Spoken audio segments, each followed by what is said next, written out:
Okay. तो आज अपन next lecture पढ़ते हैं। और लास्ट क्लास में हमने चार्ज डिस्ट्रीब्यूशन के बारे में पढ़ा था, है ना। अलग अलग तरह के जो चार्ज डिस्ट्रीब्यूशन है, आज का जो लेक्चर का टॉपिक है वो है डाइपोल। डाइपोल, इलेक्ट्रिक डाइपोल के बारे में हम इस लेक्चर के माध्यम से पढ़ेंगे। तो क्या होता है डाइपोल, और इसकी वजह से इसके डाइपोल के एक्सियल और इक्वेटोरियल पोजीशन पे इलेक्ट्रिक फील्ड की वैल्यू कितनी आती है, उसे हम सीखेंगे इस लेक्चर में। तो डाइपोल, जैसा कि नाम से पता चलता है, डाई यानी कि दो, पोल हैं। पोल यानी कि पोल क्या होते हैं, एक साउथ पोल नॉर्थ पोल होता है, वो तो अर्थ के होते हैं, मैग्नेट में होते हैं। लेकिन यहाँ पे पोल जो होते हैं कौन से होंगे, पॉजिटिव और नेगेटिव चार्ज। तो कोई दो नेगेटिव और पॉजिटिव चार्ज अगर एक दूसरे के बहुत पास पास में रखे जाएं तो ऐसे अरेंजमेंट को क्या बोला जाता है, डाइपोल कहते हैं। ठीक है। तो डाइपोल का डेफिनेशन क्या है, सबसे पहले तो कि arrangement of placing two arrangement arrangement of placing two point charge very near to each other, very near to each other is called dipole। ऐसा कोई अरेंजमेंट जिसमें टू अपोजिट, है ना, अपोजिट पॉइंट चार्ज, दोनों अपोजिट होने चाहिए, same nature के नहीं, opposite. Arrangement of placing two opposite point charge very near to each other is called dipole. एक तरफ हम नेगेटिव चार्ज रख लेते हैं और दूसरी तरफ हम पॉजिटिव चार्ज। तो दो अपोजिट चार्ज, नेगेटिव और पॉजिटिव को एक दूसरे के बहुत पास में रखा, तो ऐसे अरेंजमेंट को क्या बोलते हैं, डाइपोल बोलते हैं। डाइपोल के हमारे प्रैक्टिकल लाइफ में एग्जाम्पल्स होते हैं क्या, कोई बता सकता है प्रैक्टिकल लाइफ में डाइपोल कहाँ देखने को मिलते हैं। अगर आप केमिस्ट्री पढ़ते हो तो केमिस्ट्री में जो आयनिक कंपाउंड्स होते हैं, क्या होते हैं, आयनिक कंपाउंड्स। आयनिक कंपाउंड्स में कितना नमक खाते हो रोजाना, जैसे NaCl का एग्जाम्पल है। NaCl में Na के ऊपर प्लस होता है, Cl के ऊपर माइनस होता है ना। तो इसको इस तरह से दिखा सकते हैं कि एक Na प्लस है और दूसरा Cl माइनस है। दोनों एक दूसरे से चिपके हुए तो नहीं होंगे, उनके बीच कुछ ना कुछ तो डिस्टेंस होगी। एटॉमिक लेवल, एटॉमिक जो बॉन्ड है उस ऑर्डर का कोई ना कोई डिस्टेंस होगा। तो ये क्या है, यहाँ पे NaCl एक डाइपोल ही होता है। तो NaCl एक डाइपोल है। HCl हो गया, जितने भी आयनिक कंपाउंड्स होते हैं वो सारे डाइपोल होते हैं। ठीक है, क्योंकि एक एक का पॉजिटिव सिरा होता है, दूसरे का नेगेटिव सिरा होता है। या फिर कुछ पोलर कंपाउंड्स, पोलर कंपाउंड्स में पार्शियल पॉजिटिव और पार्शियल नेगेटिव चार्ज इंड्यूस होता है। जैसे पानी है, तो पानी में हाइड्रोजन की तरफ पार्शियल पॉजिटिव चार्ज होता है और ऑक्सीजन पे पार्शियल नेगेटिव चार्ज। तो ये सब जो पोलर कंपाउंड्स होते हैं, पोलर कंपाउंड्स में partial negative positive charge induce होते हैं। ठीक है। तो यहाँ पर ये इस तरह के जो अरेंजमेंट है वही क्या कहलाते हैं, डाइपोल कहलाते हैं। डाइपोल को समझने के लिए हमें एक बहुत ही इंपॉर्टेंट डेफिनेशन यहाँ पे सीखनी होती है। ये क्या है, डाइपोल मूवमेंट। डाइपोल मूवमेंट जिसको P से डिनोट किया जाता है, और एक ये वेक्टर क्वांटिटी है, बड़ा इंपॉर्टेंट क्वांटिटी है जो डाइपोल को समझने के लिए, डाइपोल की कैरेक्टरिस्टिक्स को बताने के लिए महत्वपूर्ण क्वांटिटी है। तो डाइपोल मूवमेंट होता क्या है, डाइपोल मूवमेंट को डिफाइन करते हैं। मान लीजिए दो चार्ज, ये कोई प्लस का Q है और दूसरा माइनस का Q है। मैग्नीट्यूड में इक्वल है, नेचर में अपोजिट है। कोई प्लस का Q और माइनस का Q, दो चार्ज आपस में रखे हुए हैं और इनके बीच की डिस्टेंस को अपन बोल देते हैं कोई 2a। क्या बोल दिया बीच की डिस्टेंस को, 2a। तो किसी एक चार्ज का मैग्नीट्यूड ले लिया, मान लो Q, और उन दोनों के बीच की जो डिस्टेंस है उसका मल्टीप्लाई जब करते हैं charge multiply by charge of dipole. Charge of dipole कितना है, क्यू। वैसे देखो चार्ज ऑफ डाइपोल कितना है, माइनस क्यू और प्लस क्यू, तो जीरो हो जाता है, तो जीरो तो चार्ज बोलेंगे नहीं। तो कोई एक पॉजिटिव और नेगेटिव का मैग्नीट्यूड इनटू उनके बीच की डिस्टेंस जो होती है वही क्या होता है, डाइपोल मोमेंट होता है।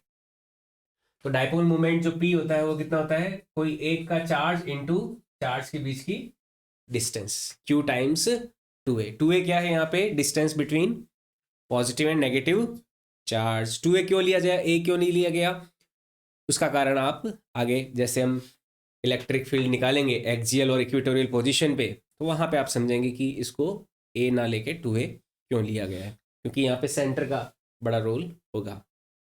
तो टू ए यहाँ पे अगर डिस्टेंस है तो मैग्नीट्यूड जो होता है डाइपोल मोमेंट का पी वो डिफाइंड है क्यू टाइम्स टू ए, ठीक है। Charge into charge of dipole into distance between the charges, तो चार्ज इनटू डिस्टेंस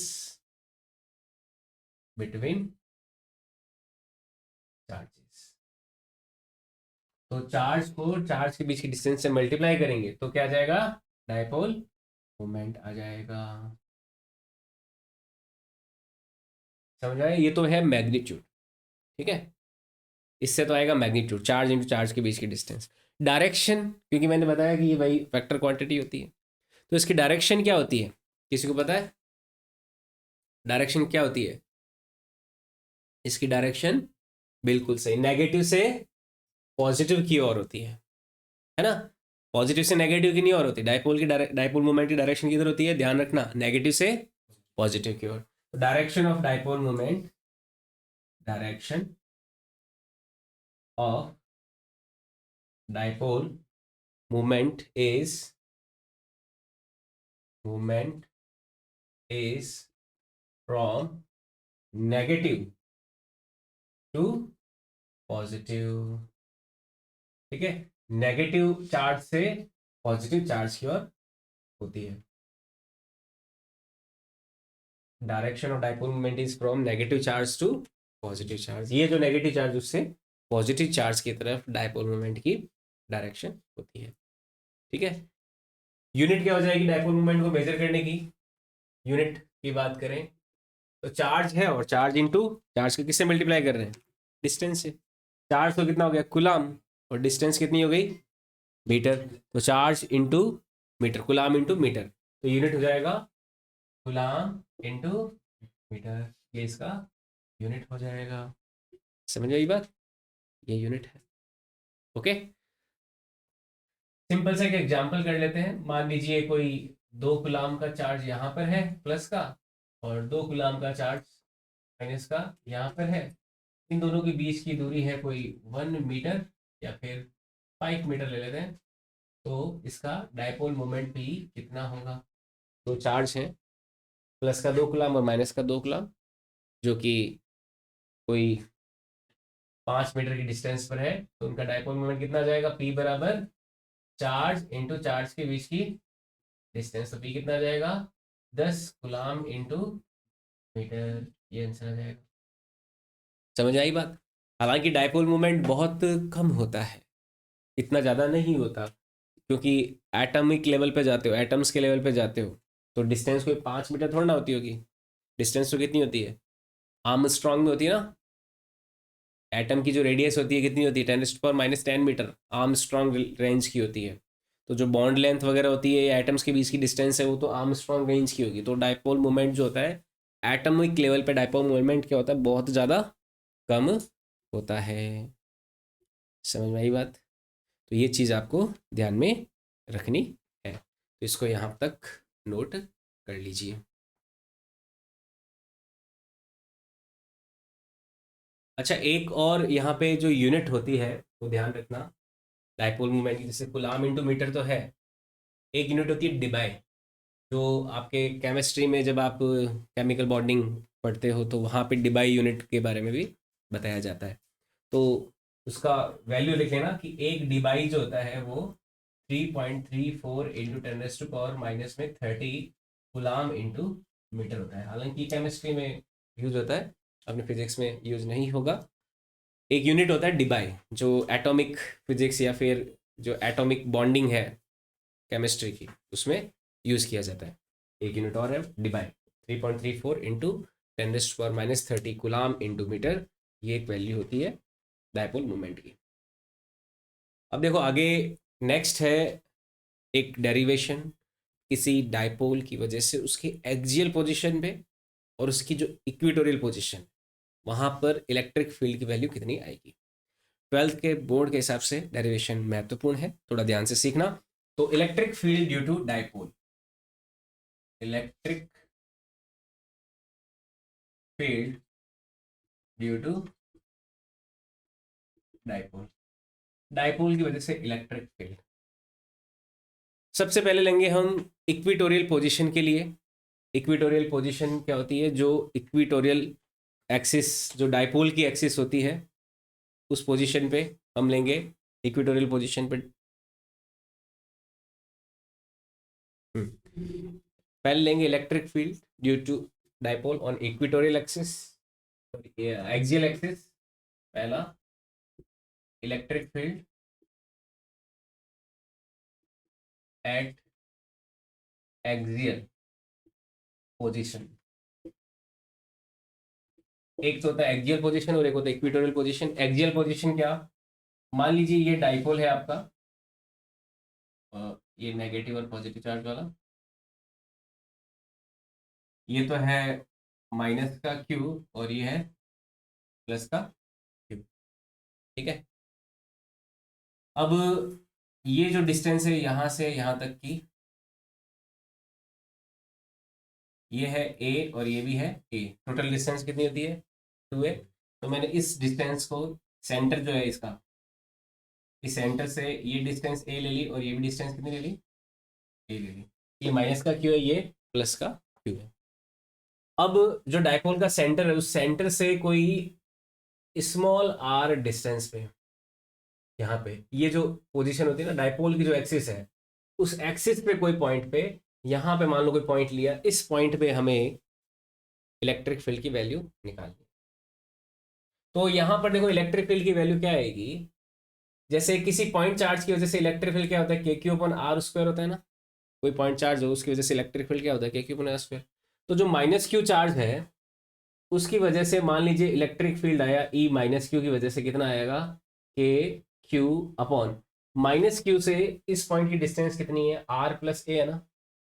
तो कितना हो गया, के q upon are plus a का होल स्क्वायर। अच्छा, डायरेक्शन क्या होगी, नेगेटिव चार्ज की वजह से यहाँ पे इलेक्ट्रिक फील्ड की, नेगेटिव चार्ज की वजह से इलेक्ट्रिक फील्ड क्या होता है, रेडियली इनवर्ड, और पॉजिटिव चार्ज की वजह से आउटवर्ड। तो नेगेटिव चार्ज की वजह से इलेक्ट्रिक फील्ड की डायरेक्शन क्या होगी, ई माइनस क्यू किधर होगा, इस तरफ हो जाएगा।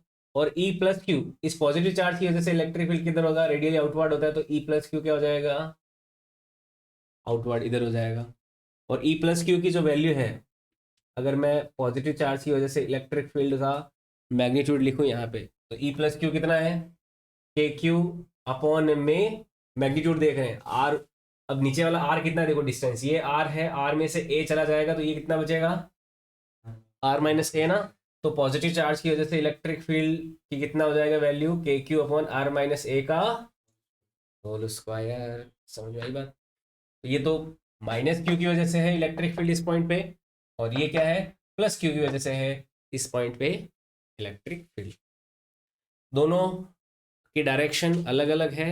तो अगर मैं नेट इलेक्ट्रिक फील्ड की बात करूं, net electric field E net, तो ये क्या होगा, पॉजिटिव वाले को पॉजिटिव दे दिया, प्लस क्यू आगे की ओर ले लिया, तो कितना हो गया, के q upon are minus a का होल स्क्वायर, और इसमें से माइनस क्यू वाला घटा दिया, तो ये कितना हो गया, के q upon are minus a का आर प्लस ए का होल स्क्वायर, है ना।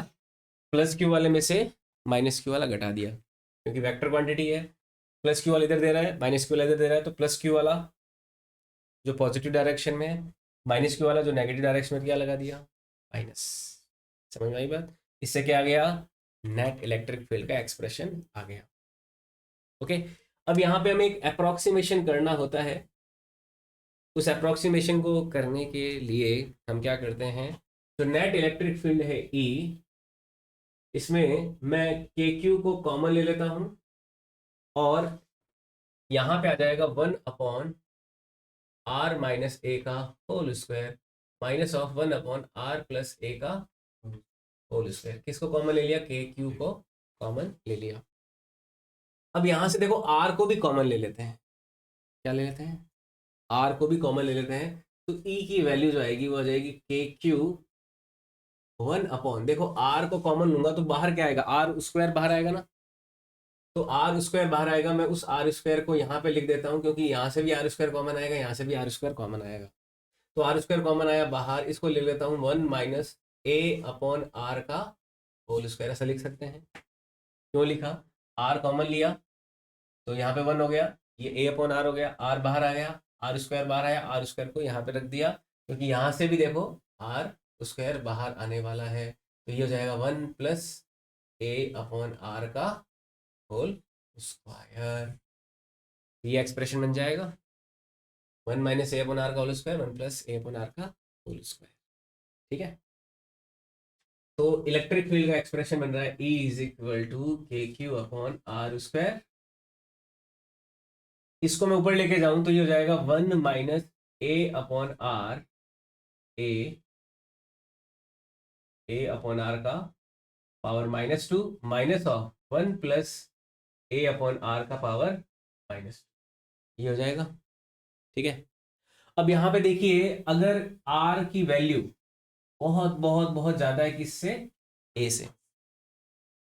अगर r की वैल्यू a से बहुत बहुत ज्यादा है तो ये जो पूरा एक्सप्रेशन है ना a upon r, a upon r क्या होगा? 1 से बहुत ज्यादा कम होगा।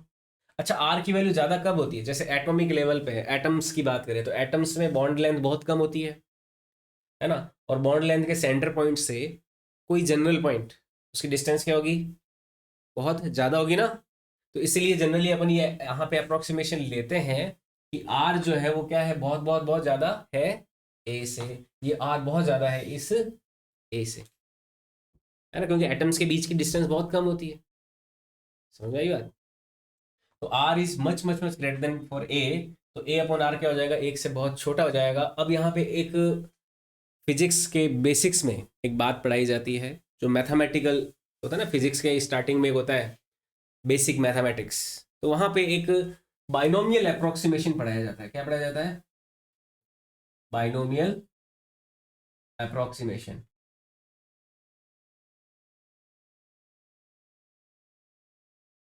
ये बाइनोमियल अप्रोक्सीमेशन क्या होता है कि अगर मान लो 1 प्लस माइनस एक्स का पावर कोई n है, 1 प्लस माइनस एक्स का पावर कोई n है, अगर x एक से बहुत बहुत बहुत ज़्यादा छोटा है तो इसको अप्रोक्सीमेटली क्या लिख सकते हैं अपन? 1 प्लस माइनस एन एक्स लिख सकते हैं। ये n को x के आगे मल्टीप्लाई कर दिया जाता है। ठीक है, तो इसको क्या लिखा जा सकता है? 1 प्लस माइनस एन एक्स लिखा जा सकता है। कब? जब ये जो x है वो एक से बहुत बहुत ज़्यादा छोटा होना चाहिए तब, वरना हमेशा ये अप्रोक्सीमेशन नहीं कर सकते। एक ही कंडीशन में अप्रोक्सीमेशन किया जा सकता है, कब? जब ये x की वैल्यू एक से बहुत बहुत बहुत ज़्यादा। तो यहाँ पे देखो -2, क्योंकि ये a अपॉन आर एक से बहुत छोटा है तो -2 को आगे ले आ सकता हूँ, इस -2 को भी आगे ला सकता हूँ। तो पावर का जो हैंडल है, पावर हैंड को हैंडल करने वाला जो प्रोसेस है वो अपना खत्म हो जाएगा, आसान हो जाएगा एक्सप्रेशन। तो देखो e की जो नेट वैल्यू है यहाँ से कैसे आएगी? e इज इक्वल टू के क्यू अपॉन आर स्क्वायर, और ये आ जाएगा देखो 1 -2 आगे आएगा तो माइनस माइनस प्लस, तो 1 plus twice of a upon r. फिर यहाँ पे देखो माइनस है, ये आगे आएगा तो 1 minus twice a upon r आएगा, 1 minus twice a upon r. ये माइनस अंदर जाएगा तो ये तो आ जाएगा -1, और ये -2 ए अपॉन आर क्या हो जाएगा? +2 ए अपॉन आर। तो ये आ जाएगा -1 प्लस में 2 ए अपॉन आर। ये एक्सप्रेशन बन जाएगा। एक में से एक कैंसिल हो गया और 2 a upon r, 2 a upon r क्या हो जाएगा? A q upon r square, और ये हो जाएगा 4a अपॉन आर, है ना। तो यहां से देखो इसको मैं ऐसे लिख सकता हूं, ट्वाइस ऑफ के अपॉन आर क्यूब है। देखो इस 4a का 2 आगे रख दिया मैंने और इस Q को मैं 2a से मल्टीप्लाई कर देता हूँ। किससे मल्टीप्लाई कर दिया? Q को 2a से मल्टीप्लाई कर दिया। कर सकते हैं? 4a में से 4 का एक 2 तो आगे ले लिया और बाकी जो 2 था उसको 2a को दे दिया। तो twice of k cube times 2a upon नीचे r था तो r स्क्वायर से r क्यूब हो गया। ऐसा कर सकते हैं, कोई दिक्कत वाली बात नहीं है। अब हमें पता है q टाइम्स 2a तो क्या होता है? p, डाइपोल मोमेंट होता है। q टाइम्स 2a तो क्या होता है? डाइपोल मोमेंट p होता है। तो इसका मतलब इलेक्ट्रिक फील्ड की वैल्यू को हम डाइपोल मोमेंट के टर्म्स में लिखें तो ये कितना हो जाएगा? 2kp अपॉन r क्यूब हो जाएगा। बड़ा इंपॉर्टेंट फॉर्मूला है कि डाइपोल के एक्सियल पोजीशन पे इलेक्ट्रिक फील्ड की वैल्यू कितनी होती है? Approximately 2kp upon r cube होती है ना। अब देखिए इलेक्ट्रिक फील्ड भी वेक्टर क्वांटिटी है, अगर इसको अपन वेक्टर में एक्सप्रेस करना चाहें, है ना। इलेक्ट्रिक फील्ड क्या है? Vector quantity. और डाइपोल मोमेंट भी क्या होती है? वेक्टर क्वांटिटी होती है। तो वेक्टर में अगर एक्सप्रेस करना है, अब आप देखिए कि इलेक्ट्रिक फील्ड अभी नेट किधर होएगा? प्लस क्यू की वजह से इलेक्ट्रिक फील्ड ज्यादा है माइनस क्यू से, तो ये प्लस यही है। तो इलेक्ट्रिक फील्ड कहाँ है अभी? पॉजिटिव एक्स डायरेक्शन में। अच्छा, डाइपोल मोमेंट की डायरेक्शन किधर है? माइनस से प्लस, क्या वो भी पॉजिटिव एक्स डायरेक्शन में नहीं है? डाइपोल मोमेंट भी किधर है? माइनस से प्लस क्यू की तरफ, यानी कि वो भी किधर है? यहाँ पे अगर मैं इलेक्ट्रिक फील्ड की डायरेक्शन देखूं तो वो किधर है? प्लस एक्स एक्सिस की ओर। और डाइपोल मोमेंट की डायरेक्शन किधर है? प्लस एक्स एक्सिस की ओर है ना, ये प्लस एक्स एक्सिस माने अपन। तो एक्सियल पोजीशन पे इलेक्ट्रिक फील्ड की डायरेक्शन और डाइपोल मोमेंट की डायरेक्शन सेम होती है। इलेक्ट्रिक फील्ड की डायरेक्शन डाइपोल मोमेंट की डायरेक्शन में ही होता है। तो मैं वेक्टर फॉर्म में इसको ऐसे लिख सकता हूँ ई, क्योंकि 2kp vector upon r cube, ऐसे लिख सकते हैं ना, क्योंकि इलेक्ट्रिक फील्ड की डायरेक्शन डाइपोल मोमेंट की डायरेक्शन में ही होता है। तो एक पॉइंट भी ध्यान रख लेंगे कि ऑन एक्सियल एक्सिस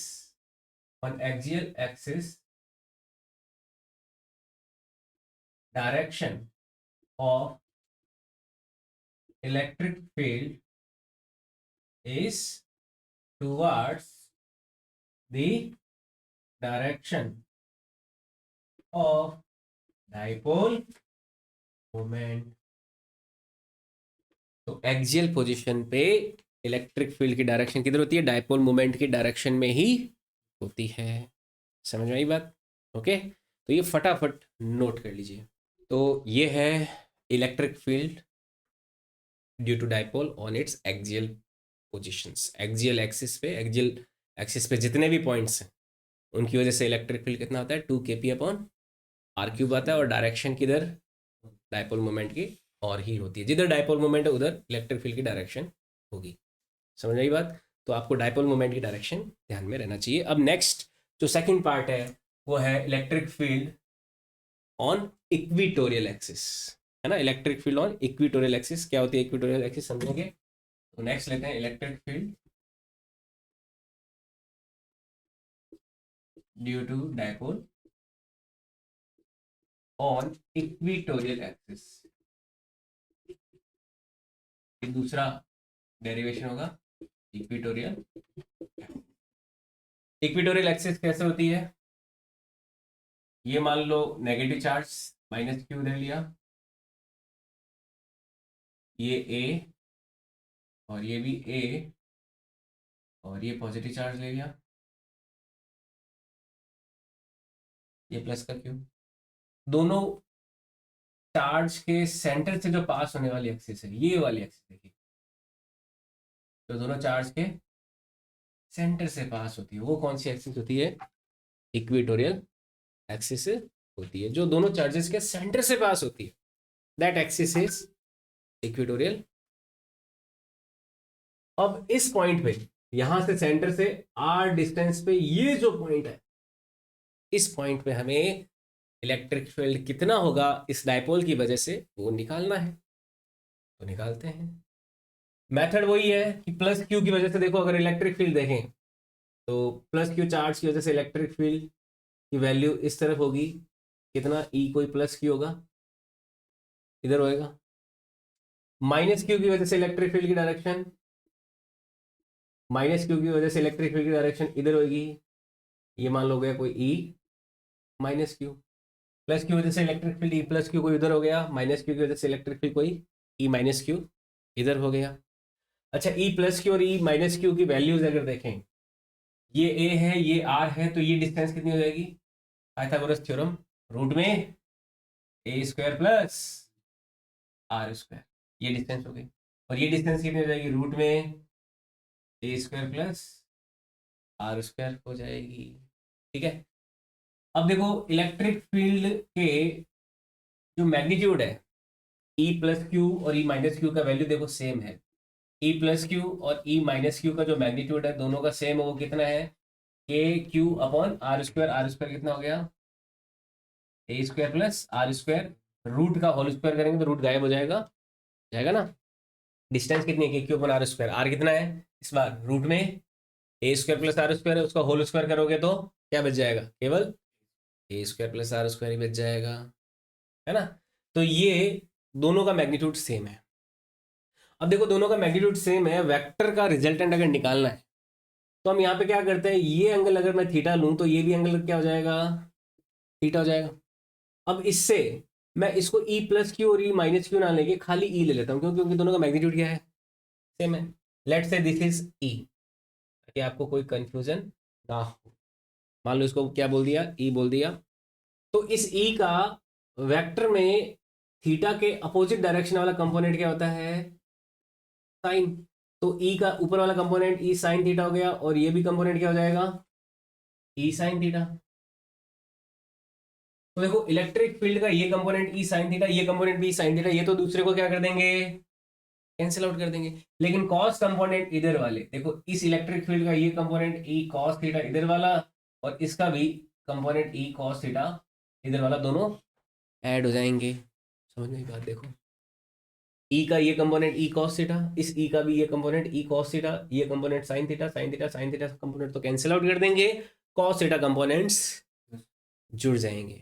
तो यहाँ पे क्या होगा? एक important point here, sine component will cancel out here, sine components of E will cancel out and cos will be added, cos will be added, cos component add हो जाएंगे, sign component क्या हो जाएंगे? एक दूसरे से कैंसिल आउट हो जाएंगे।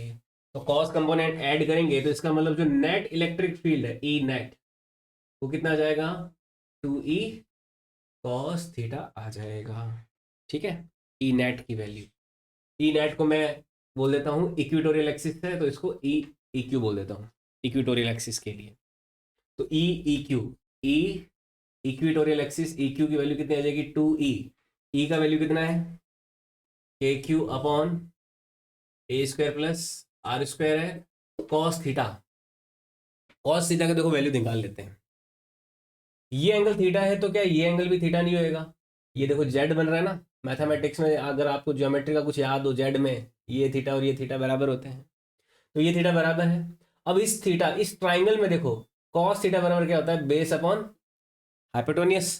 तो कॉस थीटा की वैल्यू को क्या लिख सकते हैं? Base upon hypotenuse. हाइपोटेनियस कितना हो गया? A square plus r square का रूट हो गया। रूट को लिख सकते हैं पावर 1/2, लिख सकते हैं ना पावर 1/2। 1/2 और 1 पावर ऐड होगी तो कितना हो जाता है? 1 + 1/2 कितना होता है? 3/2 होता है ना। तो नीचे देखो कितना आ जाएगा? ई इक्विटोरियल का वैल्यू आ जाएगा के क्यू, इस 2 को मैं इधर दे देता हूँ, क्यू टाइम्स 2 है ताकि वो पी बन जाए, और नीचे आ गया a square plus r square की पावर 3/2। ठीक है। अब अगर मैं यहाँ पे फिर अप्रोक्सीमेशन लूं कि आर जो है बहुत बहुत बहुत ज्यादा है, किससे? ए से। तो ए से आर बहुत ज्यादा है, तो ए स्क्वायर प्लस आर स्क्वायर को अप्रोक्सीमेटली आर स्क्वायर ही लिख दें। भाई आपको 1 लाख में 5 या 6 जोड़ना है, तो वो क्या हो जाएगा? 1 लाख रुपए में 5-6 रुपए जोड़ोगे तो वो नॉन सिग्निफिकेंट ही है ना। 1,05,000 ऐसा क्या ही बोलेंगे, फिर 1 लाख ही बोलेंगे। समझ रही बात? तो ए स्क्वायर प्लस आर स्क्वायर क्या हो जाएगा? लगभग आर स्क्वायर लिख सकते हैं अगर आर की वैल्यू ए से बहुत ज्यादा हो तो। क्यों होती है ज्यादा? क्योंकि ये एटॉमिक बॉन्ड लेंथ है और ये तो कोई जनरल लेंथ है, ज्यादा ही होती है। तो इसको अप्रोक्सीमेटली करेंगे तो यहाँ पे आर स्क्वायर करेंगे तो आर स्क्वायर की पावर 3/2 आर स्क्वायर की पावर 3/2, 2 से 2 कैंसिल, तो कितना बच जाएगा? केवल आर क्यूब आ जाएगा। केवल क्या आ जाएगा? R cube. तो नीचे क्या आ गया? इक्वेटोरियल एक्सिस का देखो फॉर्मूला बन जाएगा, के क्यू इंटू 2 हो जाएगा पी, के पी अपॉन नीचे आर क्यूब आ जाएगा। तो वहां पे देखो एक्सियल पोजीशन पे तो आया था 2 kp upon r cube. Axial का फॉर्मूला क्या था? 2 kp upon r cube. Equatorial का कितना आया? केवल kp अपॉन आर क्यूब। केवल क्या आया? kp upon r cube. ठीक है। एक और बात, अगर मैं वेक्टर फॉर्म में लिखूं, इक्वेटोरियल का वेक्टर फॉर्म में लिखें तो के पी अपॉन आर क्यूब। अच्छा, पी की डायरेक्शन देखो किधर है? पी की डायरेक्शन बताओ किधर है? पी की तो प्लस एक्स डायरेक्शन है या नहीं है? और इलेक्ट्रिक फील्ड की डायरेक्शन किधर है? इलेक्ट्रिक फील्ड तो क्या है? नेगेटिव डायरेक्शन है। तो इलेक्ट्रिक फील्ड की डायरेक्शन क्या है? Minus x direction. यानी कि इलेक्ट्रिक फील्ड और पी की डायरेक्शन दोनों इस बार अपोजिट है। इक्वेटोरियल पोजीशन पे इलेक्ट्रिक फील्ड डायपोल मोमेंट की जो डायरेक्शन है उसके अपोजिट डायरेक्शन में होता है। यानी कि मैं इक्वेटोरियल पोजीशन पे इलेक्ट्रिक फील्ड की वैल्यू को ऐसे लिख सकता हूं, माइनस में के पी अपॉन आर क्यूब। ऐसे लिखा जा सकता है, नहीं लिखा जा सकता? क्योंकि इलेक्ट्रिक फील्ड की डायरेक्शन इक्वी पोटेंशियल जो इक्वेटोरियल एक्सिस है उस पे डायपोल मोमेंट के अपोजिट डायरेक्शन में होती है। तो direction of electric field at equatorial axis is opposite to dipole moment. ठीक है। एक बात तो, एक्सियल पोजीशन पे इलेक्ट्रिक फील्ड क्या था? 2 kp upon r cube.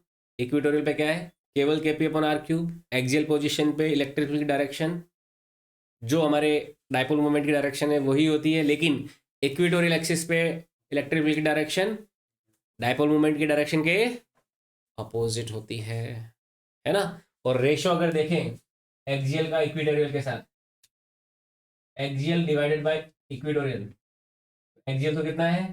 2 kp upon r cube, और ये कितना है? केवल kp अपॉन आर क्यूब। तो सेम कोई आर के लिए रेशो क्या हो जाएगा? 2:1 हो जाएगा, है ना? सेंटर से सेम डिस्टेंस के लिए, सेंटर से अगर सेम डिस्टेंस के लिए हम एक्सियल पोजीशन और इक्वेटोरियल पोजीशन के इलेक्ट्रिक फील्ड का कंपैरिजन करें तो एक्सियल पोजीशन पे डबल होता है इक्वेटोरियल से, पहला। और दूसरी बात, इक्वेटोरियल पे डायपोल मोमेंट के अपोजिट डायरेक्शन में होगा, एक्सियल पे डायपोल मोमेंट की डायरेक्शन में ही होता है। ठीक है। एक्सियल का फॉर्मूला प्लस का 2 kp upon r cube, equatorial का फॉर्मूला माइनस का kp अपॉन आर क्यूब। ये आपको ध्यान में रखना है।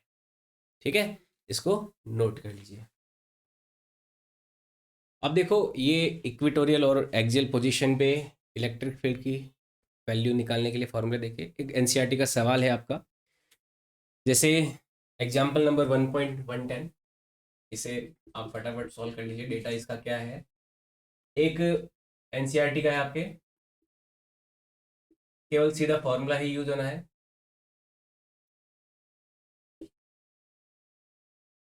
दो चार्जेस हैं, एक तो है -10 माइक्रोग्राम और दूसरा है प्लस का 10 माइक्रोग्राम। माइक्रो होता है 10⁻⁻6। इन दोनों के बीच की डिस्टेंस है 5 मिलीमीटर। कितनी डिस्टेंस है? 5 मिलीमीटर। सवाल है कि इसके सेंटर से 15 सेंटीमीटर इस तरफ एक्सियल पोजीशन पे इलेक्ट्रिक फील्ड क्या होगा, और इसके सेंटर से इक्वेटोरियल पोजीशन पे भी 15 सेंटीमीटर ऊपर इलेक्ट्रिक फील्ड की वैल्यू क्या होगी, है ना? ये -10 माइक्रोग्राम प्लस का 10 माइक्रोग्राम, दोनों के बीच की डिस्टेंस 5 मिलीमीटर। और यहाँ से इस सेंटर से एक्सियल पोजीशन पे 15 सेंटीमीटर पे और सेंटर से 15 सेंटीमीटर पे कोई पॉइंट, वहाँ पर इलेक्ट्रिक फील्ड की वैल्यू क्या होगी। तो सिंपल सा है, फॉर्मूला बेस्ड है, बस आपको थोड़ा सा ये मिलीमीटर माइक्रो ये सारा आपको कन्वर्जन थोड़ा पता होना चाहिए। जो माइक्रो होता है वो कितना होता है? 10⁻⁻6 होता है। मिली होता है कितना होता है? 10⁻⁻3 होता है। सेंटी होता है कितना होता है? 10⁻⁻2 होता है। ये कुछ इंडेक्सेस होते हैं जो हमें पता होना चाहिए। मैं इंडेक्स यहाँ पे लिख देता हूँ, देखो जो सेंटी है, सेंटी, इसको स्मॉल सी से इंडिकेट करते हैं, ये होता है 10⁻⁻²। जैसे सेंटीमीटर, तो 1 सेंटीमीटर कितना हो गया, 10⁻²। मीटर हो गया। जो मिली है, जिसको स्मॉल एम से इंडिकेट करते हैं, ये होता है 10⁻³ जो माइक्रो होता है, माइक्रो जिसको म्यू से इंडिकेट करते हैं, कितना होता है, 10⁻⁻⁶। एक होता है नैनो, नैनो होता है स्मॉल एन, 10⁻⁹। एक होता है पीको, पीको होता है स्मॉल पी, 10⁻⁻12। ठीक है, तो ऐसे चलता रहता है, ये कुछ स्मॉल क्वांटिटीज के इंडेक्स होते हैं, सेंटी, मिली, माइक्रो, नैनो, पीको, ये कुछ ध्यान रखना है। और एक आर्मस्ट्रॉन्ग वाला भी होता है लेंथ के लिए, कि एक आर्मस्ट्रॉन्ग जो होता है वो 10⁻⁻10 मीटर होता है। तो ये कुछ इंडेक्स हमें ध्यान में रखने होते हैं। अब यहाँ पे भी देखो, ये इंडेक्स का यूज करते हुए ये सवाल होगा, जैसे एक्सियल पोजीशन पे बताना है, ई एक्सियल पे बताना है, तो एक्सियल पोजीशन पे इलेक्ट्रिक फील्ड क्या हो जाएगा, के 2kp/r³ होता है ना, 2kp/r³। तो 2k हो गया, कितना होता है, 3 × 10⁻, कितना होता है k की वैल्यू, 3 × 10⁻9 होता है, 9 × 10⁻9 होता है, 9 × 10⁻9 इंटू पी, पी की वैल्यू कितनी होगी, चार्ज, चार्ज इंटू चार्ज के बीच की डिस्टेंस कितनी, देखो चार्ज कितना है, 10 माइक्रो गुलाम है, तो चार्ज कितना रखो, 10⁻⁻6। डिस्टेंस कितनी है चार्ज के बीच की, 5 मिली, यानी कि 5 × 10⁻³ डिवाइडेड बाय r³, r कितना है, 15 सेंटी, -2 का पावर होल क्यूब, यानी पावर 3 हो गया। ठीक है, इसको जब सॉल्व करोगे तो इसकी वैल्यू आएगी 2.6 × 10⁵ न्यूटन पर कूलम। ये आंसर आएगा, इसको सॉल्व कर लेना, मैथमेटिक है ये, सिंपल सी। और इक्वेटोरियल पे देखोगे तो इक्वेटोरियल पे आ जाएगा, इक्वेटोरियल पे केवल kp/r³ आ जाएगा, जो कि इसके मैग्नीट्यूड का आधा होगा। तो 2.6 का आधा कितना हो गया, 1.3 × 10⁵ न्यूटन पर कूलम। क्यों, क्योंकि 15 यहाँ पे भी 15 है, उसमें भी 15 है, जो डिस्टेंस है सेंटर से दोनों के इसमें सेम है। समझ आई बात। तो ये थोड़ा सा न्यूमेरिकल फिजिक्स में कभी मुश्किल नहीं होता, पर आपको कभी ये मिली, माइक्रो, सेंटी वगैरह ये सब नहीं पता हो तो कन्वर्जन नहीं कर पाओगे, डेटा का कन्वर्जन नहीं कर पाओगे, तो फाइनल आंसर आपका सही नहीं आता, और उस वजह से हमें न्यूमेरिकल के मार्क्स नहीं मिल पाते। समझ आई बात। तो ये न्यूमेरिकल नोट कर लीजिए। और ये आज हमने इस लेक्चर में पढ़ा कि कैसे डायपोल के एक्सियल और इक्वेटोरियल पोजीशन पे इलेक्ट्रिक फील्ड निकाल सकते हैं। तो आज के लिए इतना ही, मिलते हैं नेक्स्ट लेक्चर में। बहुत बहुत धन्यवाद।